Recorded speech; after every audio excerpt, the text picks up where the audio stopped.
Habari za huzuni ambazo zimetufikia hapa mezani Muhenga Media. Mama mzazi wa aliyekuwa rais wa awamu ya tano hayati John Pombe Magufuli, Suzana Magufuli, amefariki dunia leo Mei 25, 2026 Chato, Geita, baada ya kuugua kwa muda mrefu.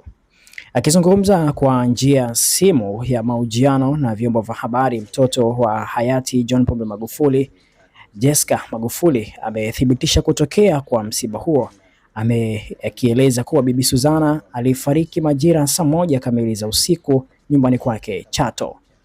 Ameeleza kuwa Bibi Suzana amefariki saa 1 nyumbani kwake Chato baada ya kuugua kwa muda mrefu, na taratibu za msiba zitakuja kutolewa na familia kwa ajili ya maelekezo zaidi. Lakini baadaye akaja akachapisha katika ukurasa wa kwake wa Instagram akishare huzuni na hali ambayo imemkumba, akisema ya kwamba siku ya leo ya Jumatatu tarehe 25 Mei, kwa majonzi makubwa na simanzi iliyotanda mioyoni mwetu, tunasikitika kuwajulisha ndugu, jamaa, marafiki na Watanzania wote kwa ujumla kuwa aliyekuwa mama mzazi wetu mpendwa hayati John Pombe Magufuli amefariki dunia. Kumpoteza mama ni pengo ambalo halina mfano.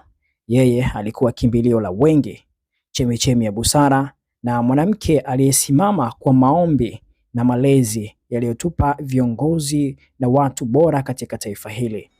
Pengo lake halitazibika, lakini tunamshukuru Mungu kwa miaka yote aliyetujalia kuwa naye na kwa kazi kubwa ya malezi aliyofanya kwetu. Bwana ametoa, Bwana ametaa, na jina lake lihimidiwe. Huyu ni mtoto wa John Pombe Magufuli akithibitisha kutokea kwa msiba wa mama yake, bibi yake, mama wa hayati John Pombe Magufuli. Hii ni Muhenga Media, tuweze kushuhudia picha ambazo ni kumbukizi enzi za uhai wake akiwa na mwanae.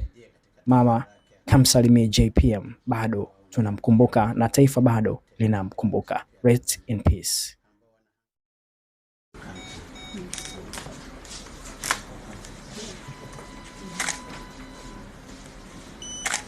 Basi tusali ya Mungu Mwenyezi mwenye huruma.